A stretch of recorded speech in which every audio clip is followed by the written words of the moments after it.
eu quero conversar com vocês um pouco sobre a missão de pastorear, o que isso significa para mim, o que eu tenho entendido com esta palavra.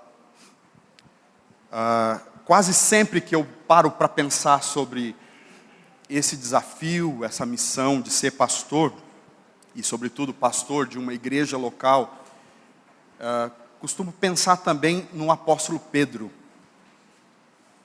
Não é segredo para vocês que eu gosto desse personagem bíblico, né? Pedro. Mas o que ele tem a nos ensinar sobre o ministério pastoral? Eu entendo que, primeiro porque foi para Pedro que Jesus contou ali os seus sonhos, seus planos de edificar uma igreja, e foi para ele que o Senhor Jesus disse, edificarei a minha igreja e as portas do inferno não prevalecerão contra ela. Além disso, foi Pedro o primeiro homem que recebeu o desafio de pastorear a igreja. Não sei se você lembra, João 21. Jesus disse para Pedro, Pedro, tu me amas? Então, apacenta as minhas ovelhas. Aqui foi um pedido, uma ordem pessoal de Jesus. Ele disse para Pedro, Pedro, faça isso por amor a mim. Né? Se você ler o contexto do capítulo 21, depois a sequência lá, significa que seria difícil. Jesus disse para Pedro que por causa do ministério ele morreria. Então é como se Jesus dissesse, olha, será difícil, mas se você me ama, faça isso por mim. Então Pedro foi quem recebeu esse chamado do Senhor Jesus. Então se tem alguém que entendeu o ministério pastoral e que pode nos ajudar a entender, esse alguém é Pedro. E isso é claramente descrito para nós quando nós lemos a primeira carta de Pedro. A primeira carta de Pedro foi escrita para a igreja e foi escrito também para os presbíteros num tempo de muita perseguição. Um tempo muito difícil para a igreja. E ele escreve então para orientar nesse contexto.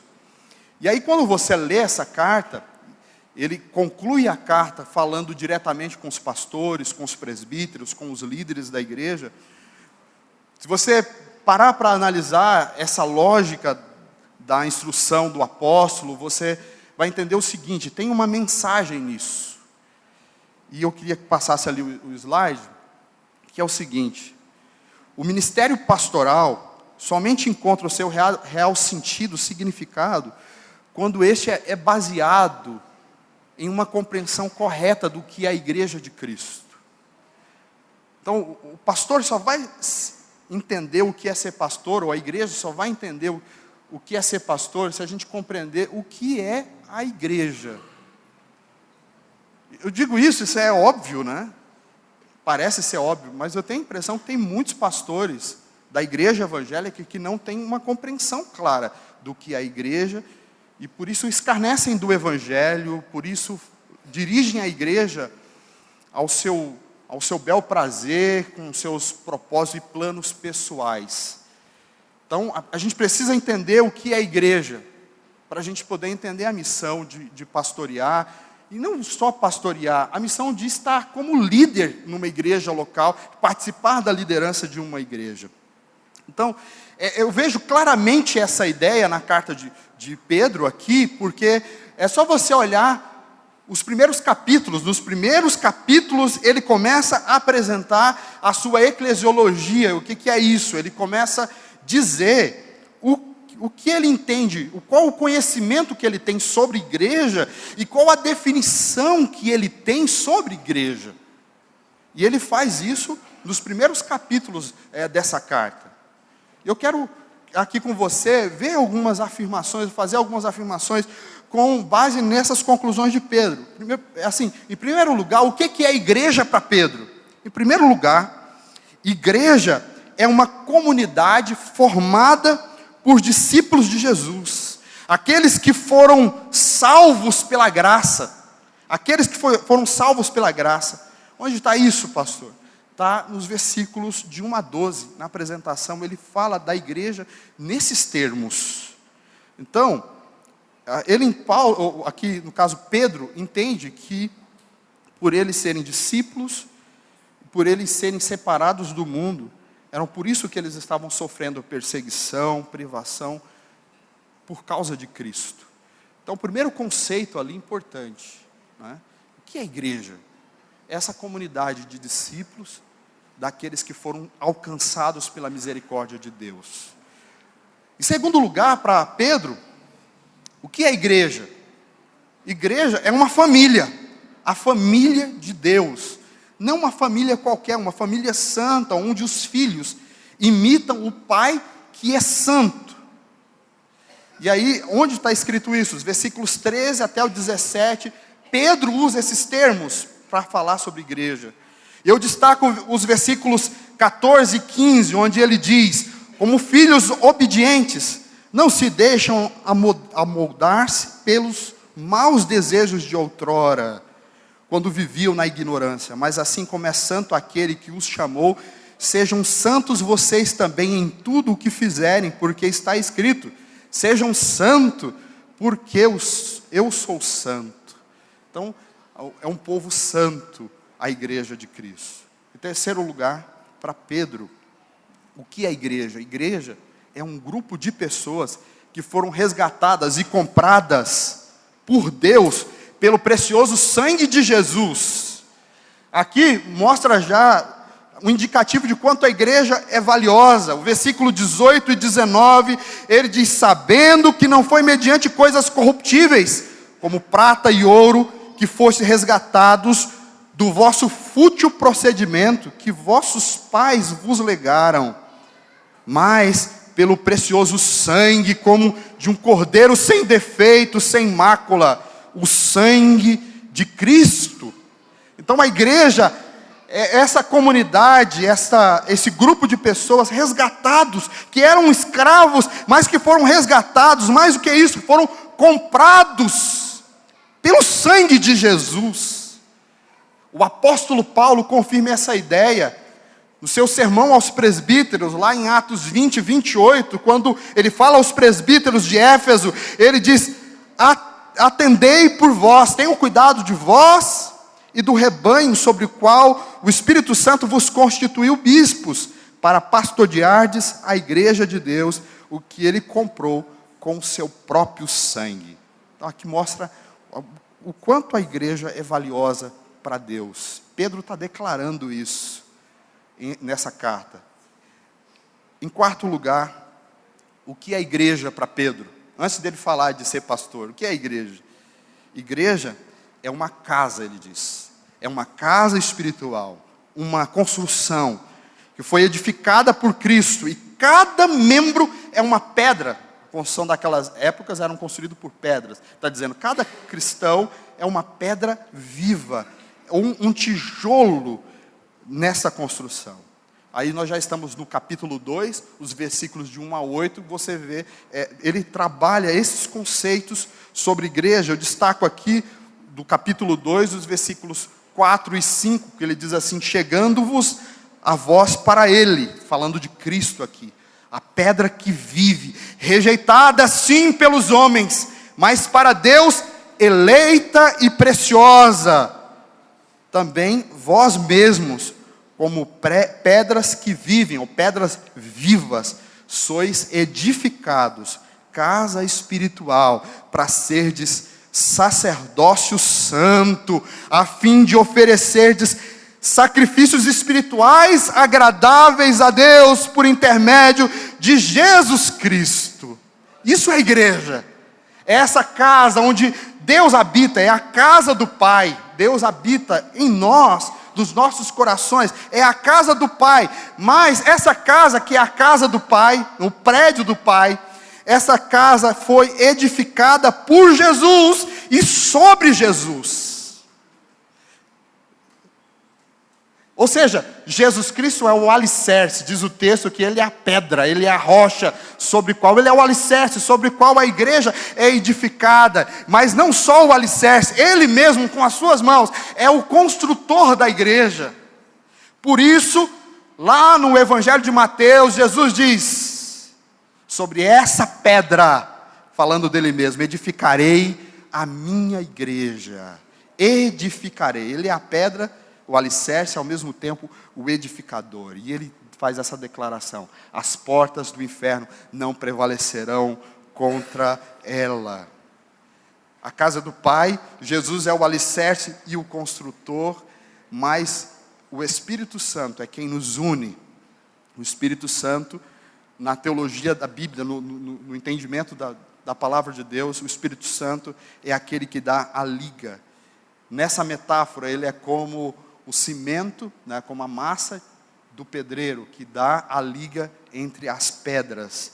E o Espírito Santo trabalha de forma gloriosa nessa obra, fazendo com que pedras tão diferentes como nós somos, com qualidades e habilidades tão diferentes, sejam unidos em amor, no amor de Cristo e na presença do Espírito Santo que nos une, mesmo tão diferente que somos, né? Para ter uma ideia, corintianos, palmeirenses, né, flamenguistas, pastor Lima é vascaíno, ele não quis contar isso para vocês do período que estava aqui, né? E a gente se dá muito bem, né, para ter porque quem nos une é o Evangelho da graça, o amor de Deus, e o Espírito Santo sobre nós nos dá essa liga. Eu amo essa metáfora, gente, que o apóstolo Pedro usa aqui, essa metáfora de que a igreja é uma casa. Tem muito a ver com a nossa identidade como Vila Medeiros, o nosso símbolo aqui é uma casinha. Nós somos uma casa, somos casa de Deus, onde Deus habita. E ele diz assim que nós somos casa e cada um de nós somos pedra. Ele usa pedras vivas, sois pedras vivas, porque alguém pode dizer: não, eu sou uma pedrinha aqui na igreja, né? Sou pedra, e eu fico aqui no meu cantinho, não preciso me fazer nada, me propor a fazer nada. Mas a ideia aqui de uma pedra viva é uma ideia não de estagnação, mas de dinâmica. Deus vai nos usando, Deus vai nos encaixando, nos colocando onde Ele quer que nós trabalhemos, onde Ele quer que nós exercemos a nossa função como corpo de Cristo. Mas o que me chama a atenção nessa metáfora usada por Pedro é porque, curiosamente, o nome Pedro significa pedra ou pequena pedra. Eu acho que eu já preguei sobre isso aqui, não sei se você sabe, mas Pedro, o nome dele não era Pedro, né? O nome de Pedro é Simão, na verdade.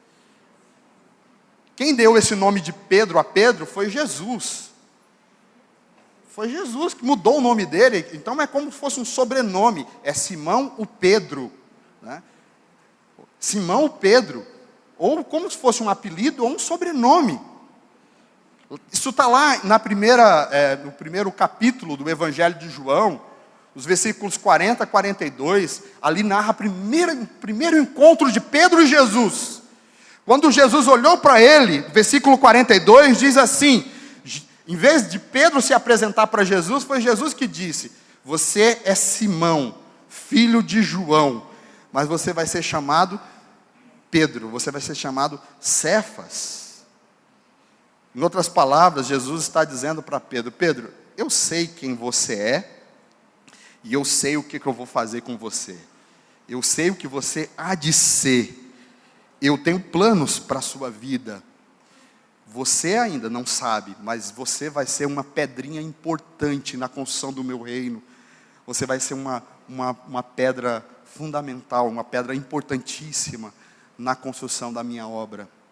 Essa é uma ideia impressionante, porque Pedro entende isso, e agora quando ele está explicando o que é a igreja, ele diz que não só ele é uma pedra, não só ele é Pedro, todos nós somos Pedros nesse sentido, todos nós somos pedras vivas no altar do Senhor.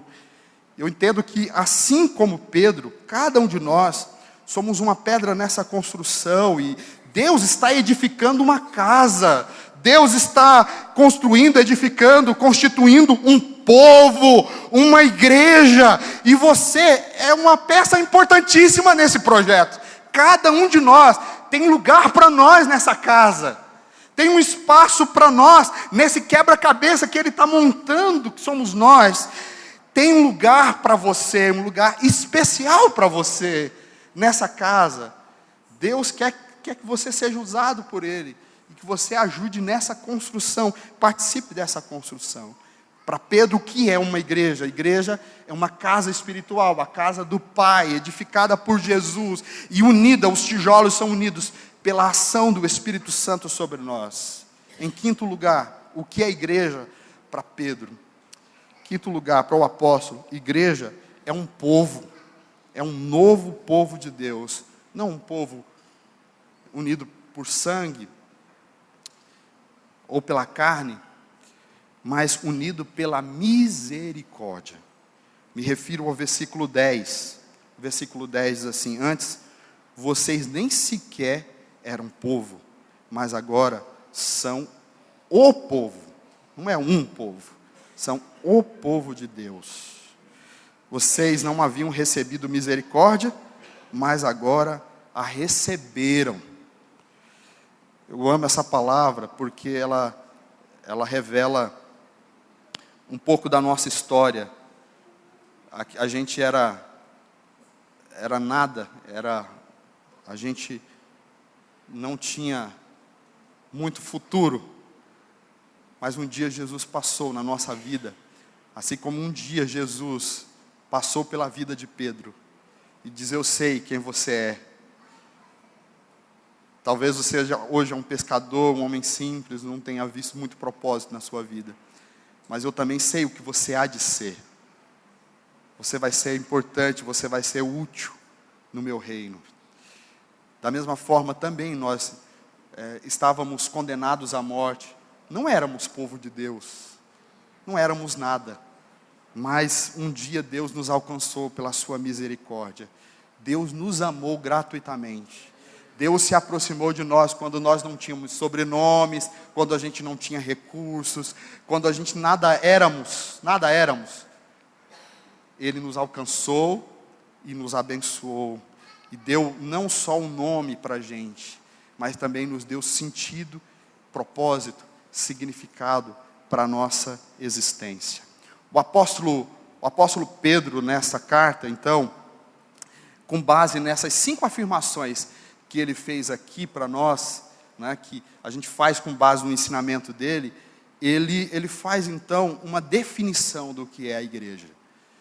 E essa definição é o versículo 9, capítulo 2, versículo 9, quando ele lança essa palavra dizendo: vocês, porém, são geração eleita, sacerdócio real, nação santa, povo exclusivo de Deus, para anunciar as grandezas daquele que os chamou das trevas para a sua maravilhosa luz. Nessas palavras aqui, nós vemos aqui tanto a identidade do povo de Deus, como a missão do povo de Deus. Aqui é claramente, ele está dizendo, quem vocês são? Diz: agora vocês são, geração eleita, são um sacerdócio real, vocês são sacerdotes agora, vocês são uma nação santificada, separada para a minha glória, vocês são um povo exclusivo meu. Isso é a nossa identidade. Você é isso. Você faz parte dessa história, desse projeto. E ao mesmo tempo também fala do propósito, do nosso objetivo de ser. Quando ele diz: para anunciar as grandezas daquele que os chamou das trevas para a sua maravilhosa luz. John Stott, importante biblista, pastor inglês, ele comenta esse texto. Não sei se vocês vão conseguir ler essa citação, mas ele diz assim: a igreja é um povo que foi chamado para sair ao mundo, para sair do mundo a fim de adorar a Deus, e ao mesmo tempo é enviado de volta ao mundo a fim de testemunhar e servir. Há um movimento que a igreja faz. Ela é tirada do mundo. A palavra igreja significa chamados, né? Chamados para fora. Então nós somos tirados do mundo para adorar. Somos chamados para adorar o Senhor, para glorificar o nome dEle. Mas ao mesmo tempo, Deus nos manda de volta. Não mais iguais, mas agora diferentes, para ser luz, para fazer a diferença no mundo como missionários. E Ele diz, estas são de fato duas marcas clássicas da igreja. De acordo com a primeira, a igreja é santa, separada para pertencer a Deus e adorá-lo. Conforme a segunda, ela é apostólica, ou seja, enviada ao mundo como missão. Então isso é igreja, com base nessa carta de Pedro, capítulo 2, versículo 9. Em resumo, o que é a igreja? Que a gente propôs aqui a refletir sobre isso.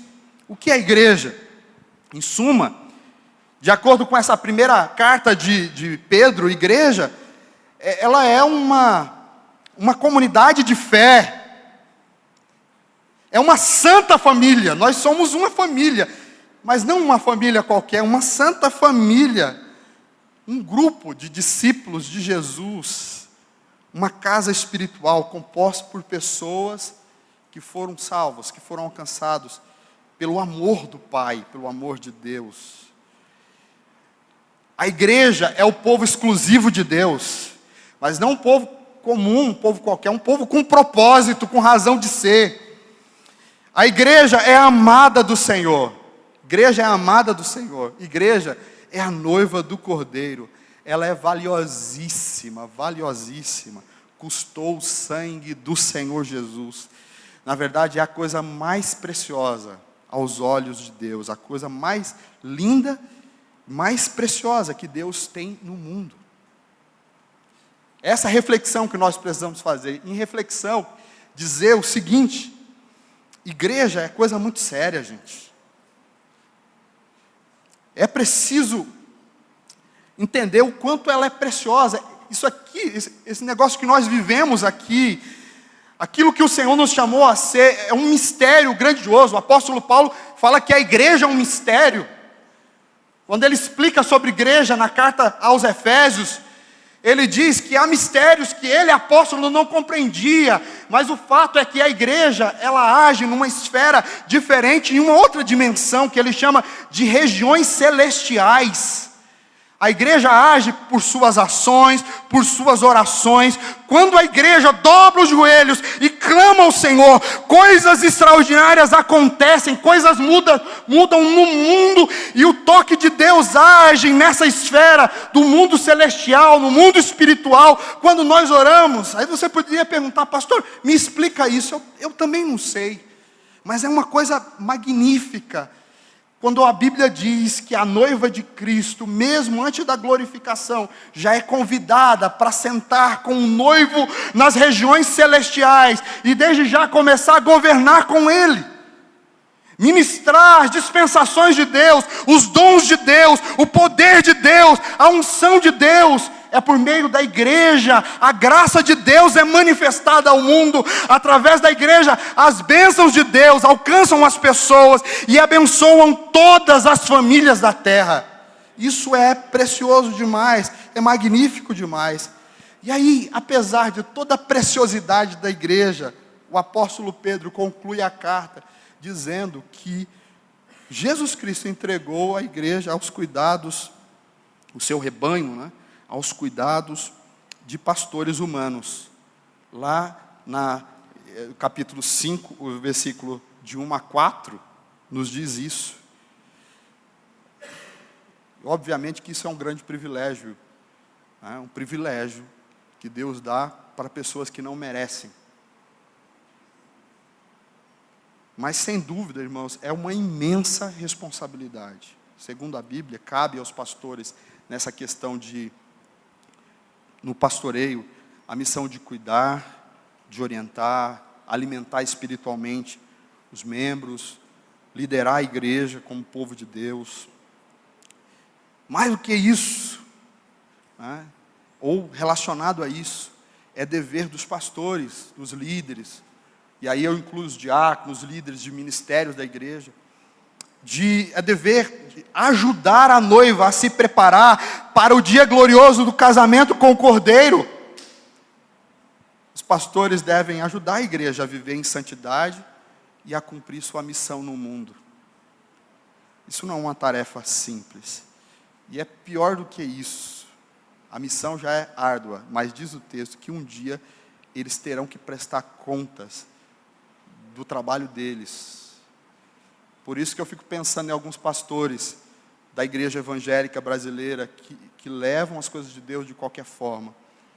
O pastor Lima aqui sempre disse essa palavra: essa é uma igreja séria, a gente procura pregar a palavra de Deus com seriedade, esse é um compromisso que nós fazemos, ser fiel ao evangelho de Cristo e pregar a palavra do Senhor, porque um dia nós teremos que prestar contas ao sumo pastor, ao supremo pastor. Na carta que nós lemos no início do culto, a carta aos Hebreus, versículo 17, fala desse supremo pastor. E aqui em 1 de Pedro, o capítulo 5, versículo 4, também fala que um dia vão ter que comparecer diante dele. É por isso que nesse capítulo 5, o apóstolo Pedro faz um apelo aos presbíteros, aos líderes, diz: olha, presbíteros, apacentem, cuidem do rebanho de Cristo que está entre vocês, cuidem deles não de qualquer jeito, cuidem bem deles, faça isso sem interesse ganancioso, com disposição, sem preguiça, sem serem autoritários, mas façam isso com alegria, liderem através do exemplo. Esse é o resumo dos versículos de 1 a 4 do capítulo 5, isso que é exigido. Então, irmãos, diante de tudo que eu disse aqui para vocês, eu tenho consciência de estar aqui diante de vocês, de quanto eu preciso da misericórdia de Deus, da graça de Deus, para que eu possa cumprir essa missão. Pela graça de Deus, eu fui convidado para pastorear vocês, assumir aqui o pastorado da Igreja Adventista da Promessa em Vila Medeiros. É com temor e tremor que eu recebo essa missão. Eu sei que é uma honra que eu não mereço, um privilégio, mas eu sei também que é uma missão desafiadora. Eu tenho estudado sobre igreja.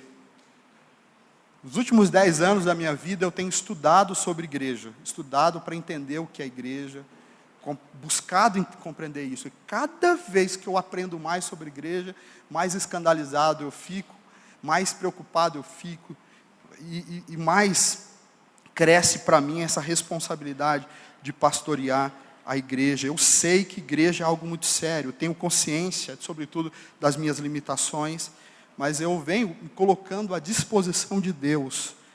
Eu sei que sem a ajuda de Deus, sem a bênção de Deus, eu não vou conseguir.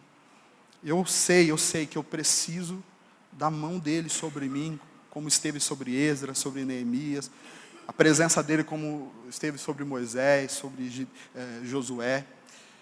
Eu tenho consciência disso.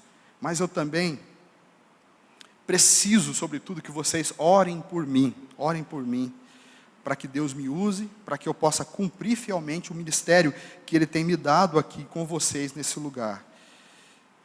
Preciso que vocês me ajudem, porque eu sei que eu não vou conseguir sozinho, mesmo com a bênção de Deus. Se a igreja não for junto com o pastor, né, essa parceria, nós precisamos, e eu peço isso a vocês, sobretudo orando por mim. Eu acredito no poder da oração. Eu creio, eu sei que Deus pode realizar coisas extraordinárias quando oramos. Alguém já me perguntou: pastor, tem projetos? A gente tem projetos, temos ideias, claro. Mas nada disso vale de alguma coisa sem a bênção de Deus. Eu gosto da frase de Tommy Tenney, eu já citei algumas vezes, em que ele diz o seguinte: a melhor coisa que nós podemos fazer é abandonar nossos planos, esmigalhar nosso discurso, afastar os bancos das nossas igrejas e cair de joelhos. E é isso que eu acho que a gente deve fazer, né? Não precisamos afastar os bancos, mas cair de joelhos, ajoelhados, buscar a direção de Deus, pedir a bênção do Senhor. Eu creio que Deus nos dará sabedoria, que Deus nos mostrará o caminho, Ele estará à frente nos conduzindo se a gente estiver na dependência de Deus. Creio que com a graça de Deus, com a unção do Espírito Santo, com o apoio da igreja, nós conseguimos aceitar esse desafio e cumprir esse desafio de pastorear a igreja de Cristo aqui neste lugar. Eu quero, sinceramente, que Deus nos dê um tempo de muitas bênçãos. Amém? Eu quero concluir com essa frase, que Deus nos dê um tempo de muitas bênçãos. Que eu seja instrumento de Deus na vida de vocês. Que da mesma forma, vocês sejam meio do Senhor abençoar a mim e a minha família, abençoar a Silvana, abençoar o Enzo. Que Deus nos abençoe. Então eu queria que vocês orassem por mim mais uma vez nesse instante, enquanto eu oro por vocês, no nome do Senhor Jesus. Vamos ficar de pé.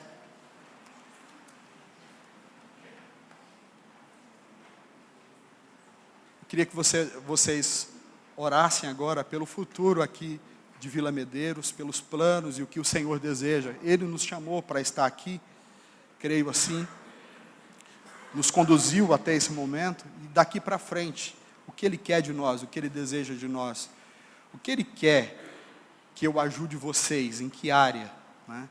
E em que área, no que o Senhor vai me abençoar nesse tempo que eu estarei aqui com vocês.